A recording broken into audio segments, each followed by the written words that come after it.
Hi, welcome to CyberThoughts, the podcast where we explore the industry of cybersecurity through leaders in the field. It's my pleasure today to introduce John Kanarowski, the CEO of one of our companies, formerly Agolo, now Implicit, to the pod. So, John, why don't you give us the basics? I've known this is an AI company for a while, but how did you get involved and give me kind of the entry point? Yeah, absolutely. And thanks for having me on the podcast here, Lucas. A real pleasure. Yeah, to give you the history. So as you mentioned, Golo has been around for a while. The company actually has history in AI and LLP specifically. I got involved about a year and a half ago, and time flies, and it's been a real fun journey. Yeah, we've as a company we've definitely navigated several big industry changes, and it's been exciting, and we continue to navigate those changes as we go forward. Awesome. So you joined a company that had already been around for a bit. Tell us a little bit about that. Like stepping into a new role, how did you look at the opportunity? How did you look at the company to decide to get involved in the first place? Yeah, absolutely. So the initial founders decided that they wanted to pursue other opportunities, which is totally understandable after working on something for 10 years. And so they were looking for new leadership and new energy, and in particular around navigating the changes in the landscape and on the go-to-market side of things. And that's kind of where I could help out. And so it was a transition. So for a time, we both of us, I worked closely with the founders on that transition.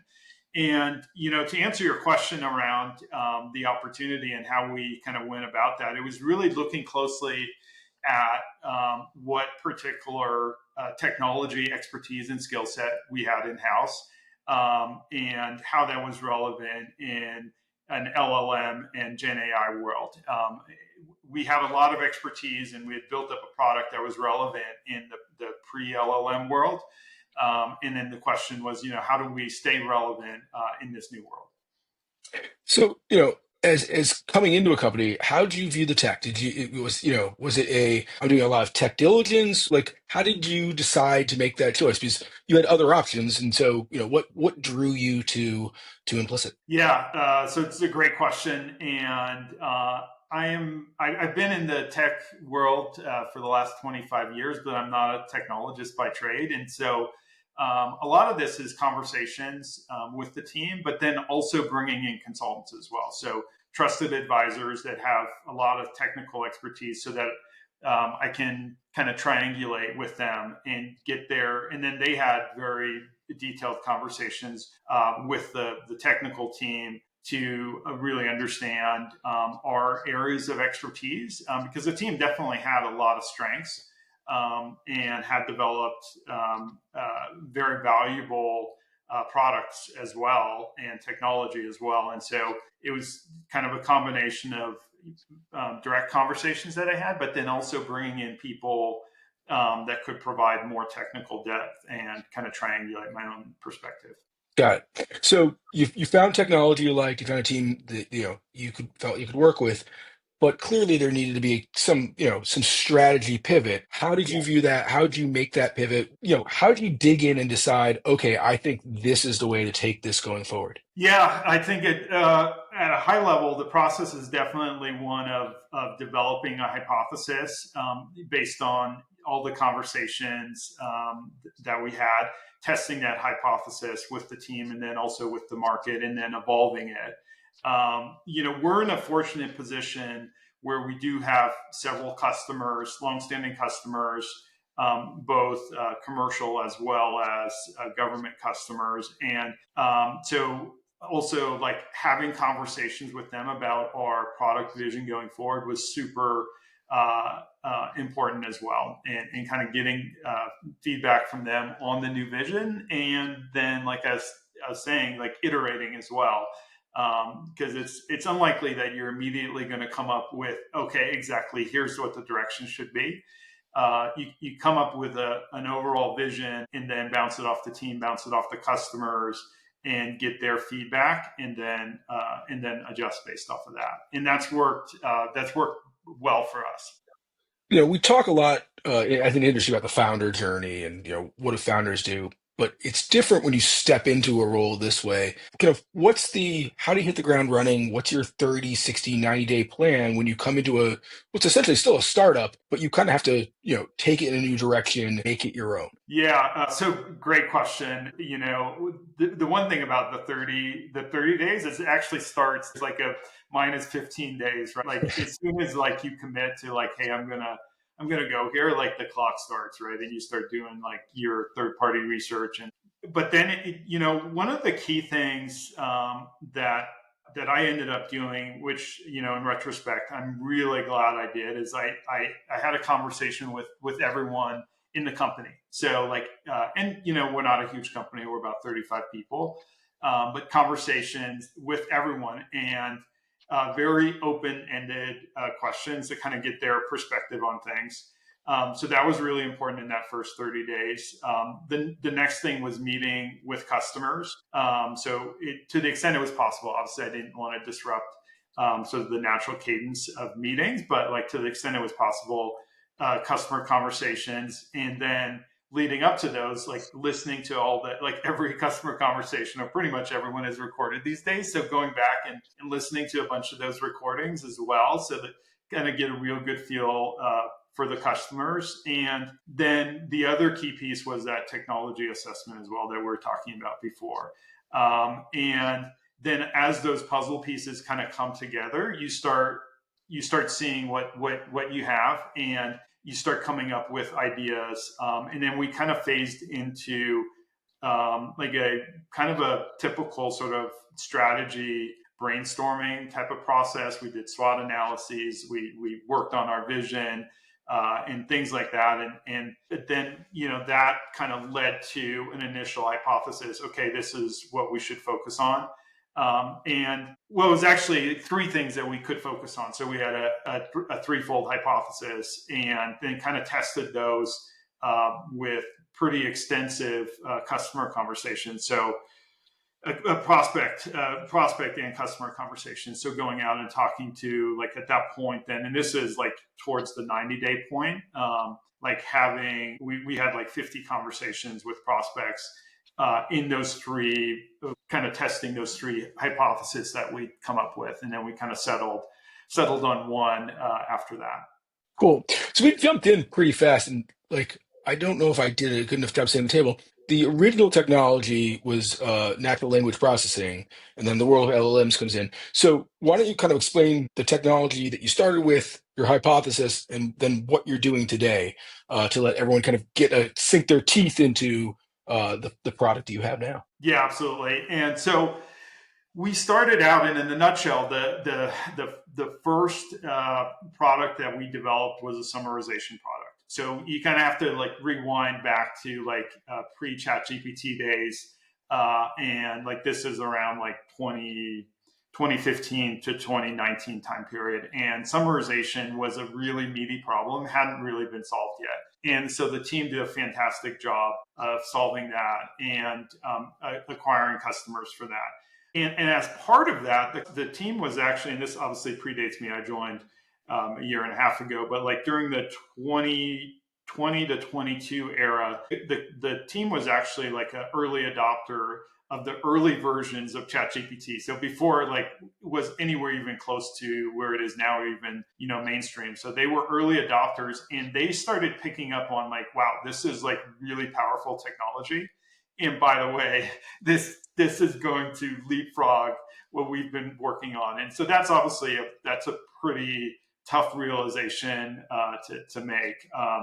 And so the initial product was summarization. Once they were going through that process and they realized, okay, they're going to get leapfrogged here very soon, they made a pivot to entity intelligence. And essentially what this was is taking the core summarization technology, the engine of that, which was based around entities, and extracting those from documents and turning that into a product. And then that would be a middle layer that would support Gen AI applications. And so when I joined, that was the product that the team was taking to market.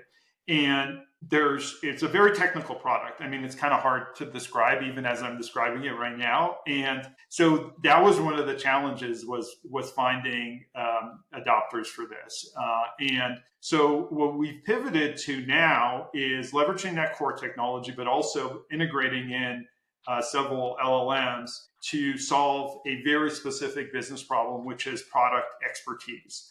And we can talk more about that. But that's what we've pivoted to, and so that's what Implicit now provides. Cool. So why don't we use a generalized use case for product expertise, and then we can delve into that and maybe talk about the government. But what does a product expertise LLM tool do? Like who uses it and for what? Yeah, no, great question. And so we have 3 or 4 design partners that we've worked with this on very closely, and think of these companies as like large technology companies that have complex products. So that's a really important one. They're product centric companies, and a lot of times ecosystems of products. And as a result of that, there's an ecosystem of knowledge around those products, meaning there's various different knowledge bases. There's a bunch of different manuals in different formats. There's a lot of expertise tucked away in your CRM. So think of it as a federated knowledge ecosystem.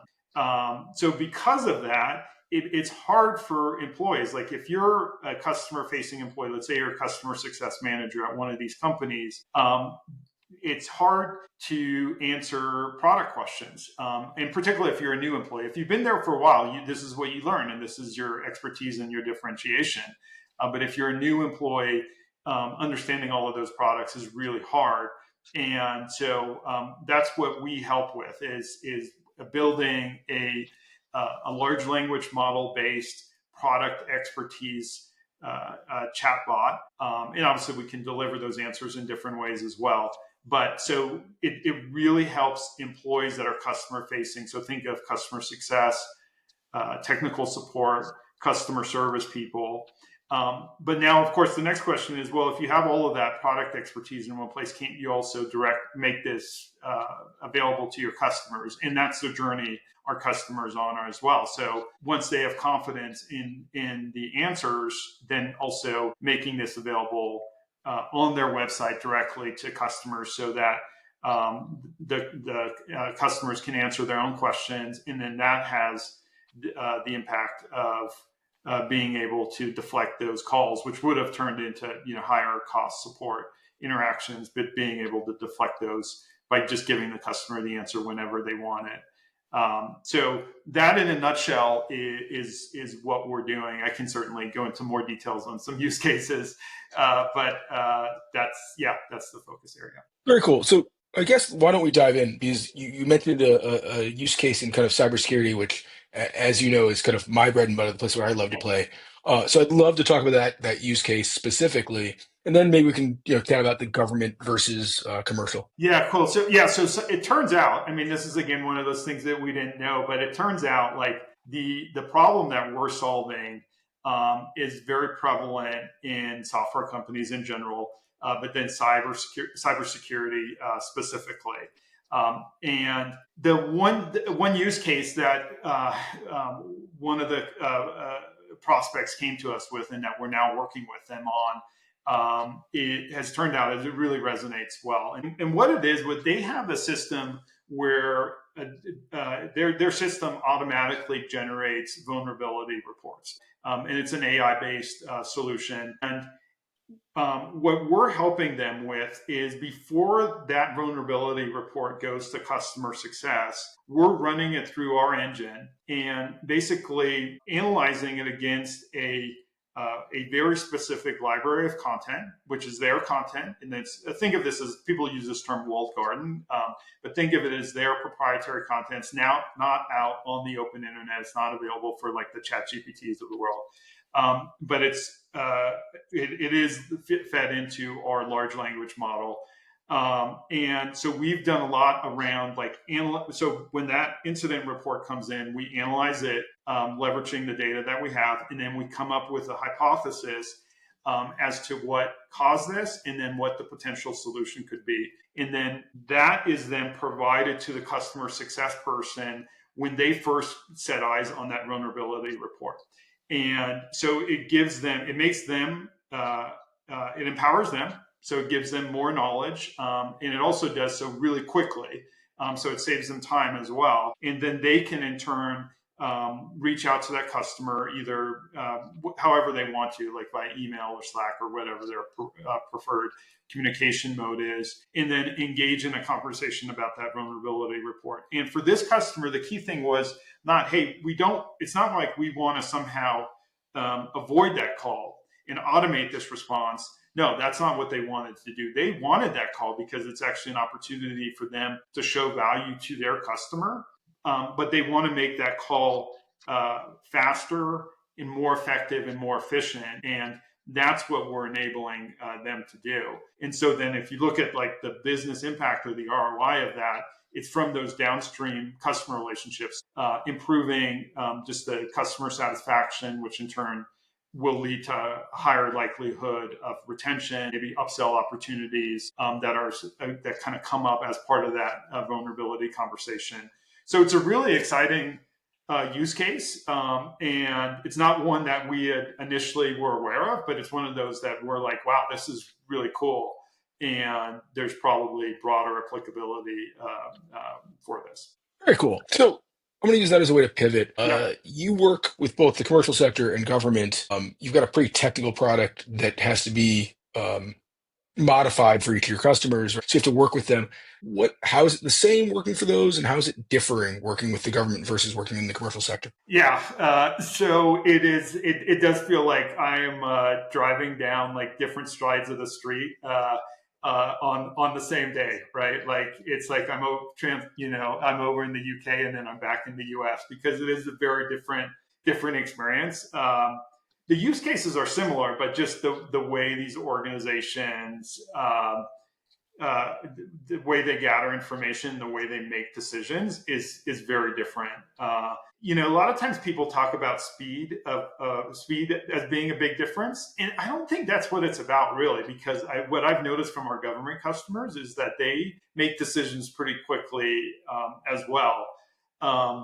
What I would say is the major difference is the amount of buy-in and consensus that is required. What I've noticed on the government side is the complexity of the matrix there, like the overlaying decision-making authorities is really pretty complicated, and so our customers, to get things done, they need buy-in from a bunch of other stakeholders within the government. And so that is a big difference versus, working with cybersecurity companies or software companies or tech companies in general.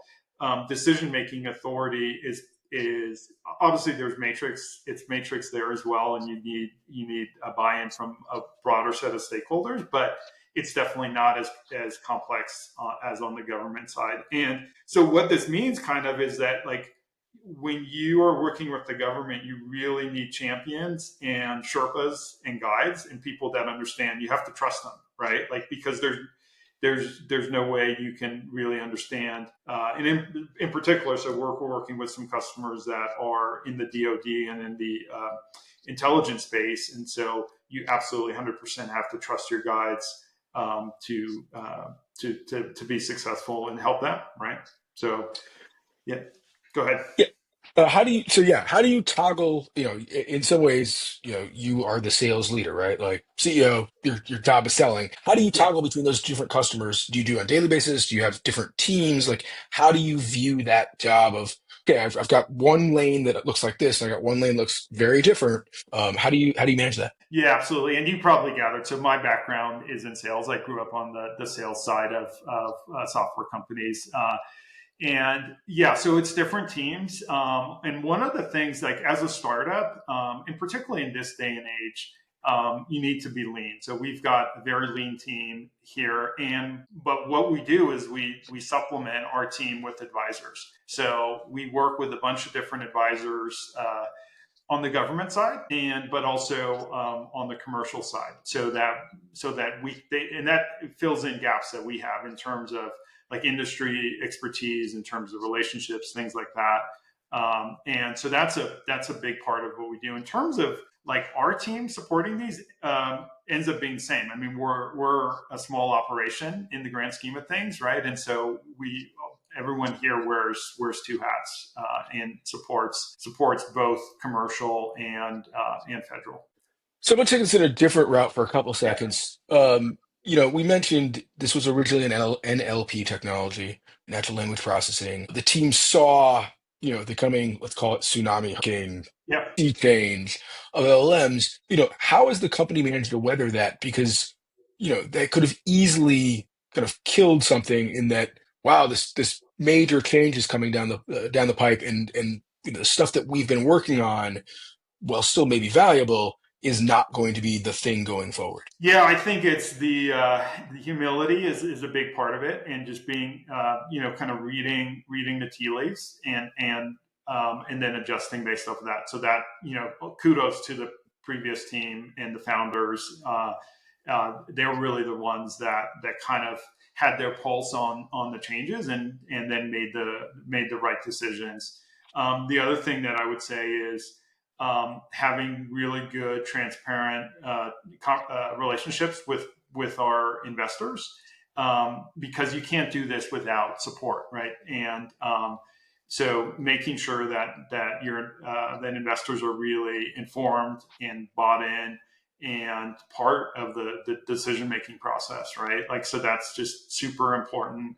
And then the third thing I would say is, staying close to your current customers, right? Because, as much as we are navigating this tsunami, you know what? If you're sitting on their side of the table, they're navigating the same tsunami, right? Like, that's the other thing, is just, being very empathetic and to your customers' situation too, and adapting with them. So it sounds like your customers may have been kind of the key um, resource to help you kind of figure out where to go and what moves to make. If that's the case, can you kind of hone in on that a little bit for me? Like, what's that? What was that journey like for you to do? I know the team did some of it, but again, you came in and kind of had to figure out how to surf this particular wave. Yeah, no, you're absolutely right, and it's I think the first thing is just um, navigating the current relationships, right? So like the customers have trust in in people, right? I mean, like you do business with people, and so just accepting that as a base foundation, right? Like, look, these customers are doing business with our team, so that's start there, build from that foundation, and then in the first several conversations, really take a listening mode. So super important, because you're the least smart person in the room, right? Like everyone is much more knowledgeable than you are, and so listening in those first conversations, and then that uh, gives it gives you time to figure things out. First of all, really figure things out, but also build trust with the customers. And so then, as you kind of roll out changes, you have their buy-in as well. Yeah, so that's what I would say worked for me in these conversations. So yeah. So I'm going to get into the last set of general questions, but before I do that, if you had to say what differentiates kind of what you're doing today versus the other LLMs out there, like I've got some ideas from your earlier answers, but I'd love to hear, kind of a crisp, how do you, position yourself in a world where, there's a bunch of different players? Yeah, absolutely. So there's a couple key things here, and kind of the biggest one is around accuracy. So generating more accurate answers, but also avoiding inaccurate answers. So that's sort of a high level concept. So you can kind of break down, like, okay, how do we now deliver more accurate answers? And so there's a couple components that go into that. One is the data that we bring in. The second is like how we process that data. And then the third is how we actually generate an answer at the point of the customer query. So the first thing around data, so we basically, and some people use the term, a small language model, but we basically focus a large language model on a very well-defined library. And so people use the term walled garden. Another analogy is like, hey, if you go into a library, we're not like rifling through all sorts of different shelves looking for a book. We have a really well-organized system, and we're looking through a very specific shelf for exactly the right paragraph in the right book. So we have organized that library better and know exactly where it'll look. So, but the key thing is we're starting, rather than starting from 100,000 books, we're starting from a bookshelf of 300 books. And it varies from customer to customer. I mean, we have some customers that have a couple hundred documents that we have in our data set. Some have tens of thousands. But it is in every case it's a focused library. So that's the first thing, and then we generate answers from that data set and only from that data set. And then the second thing is when this is around sort of the document and data management side of things.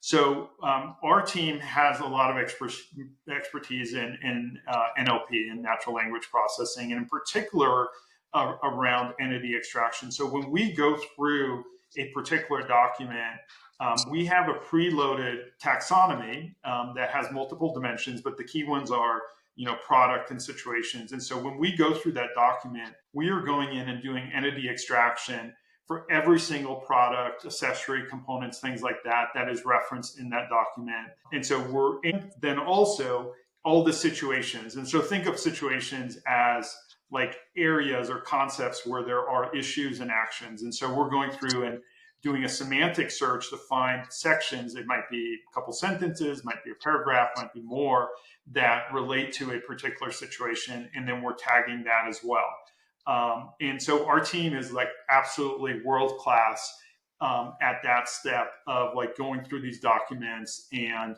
doing the entity extraction. And that kind of goes back to our roots around the NLP expertise. So that's the sort of the second step. And then the third step is at the time of the query, I should have mentioned in that second step, another key part of that is building a knowledge graph of all of those entities that we extract. So the products, the situations, as well as the sections of the document.